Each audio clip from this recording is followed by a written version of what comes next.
અમે તમારે સાથે છીએ અને કોઈ પણ એવા લુખા તત્વો જે હોય અને હેરાન કરતા હોય છે તો અમારા ડીવાયએસપી, અમારા પીઆઈ અને અમારો ઓફિસ તમારા માટે ખુલ્લો છે. અમને કહેવાનું કે સાહેબ આ જગ્યાએ લોકો અમને હેરાન કરે છે, અમે દરેક સમય તમારે સાથે ઉભા રહીશું.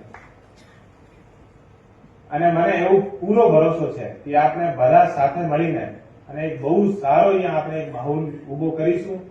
અને જે રીતે મસ્તથી આપણા જે એન્કર હતા એ પીજીવીસીએલ ના કર્મચારી છે. હા તો એટલા સરસ અમારે ત્યાં રાજસ્થાનમાં એક કહાવત છે કે જે ચારણ હોય ને આને કંઠ में सरस्वती હોય છે. તો એટલી મતલબ સરસ રીતે એ તમામ મંચનું સંચાલન કરવાનો એવું બધું મને તો એવું લાગે છે કે તમે એવી રીતે આપણે કોઈ જગ્યા જઈએ અને બધા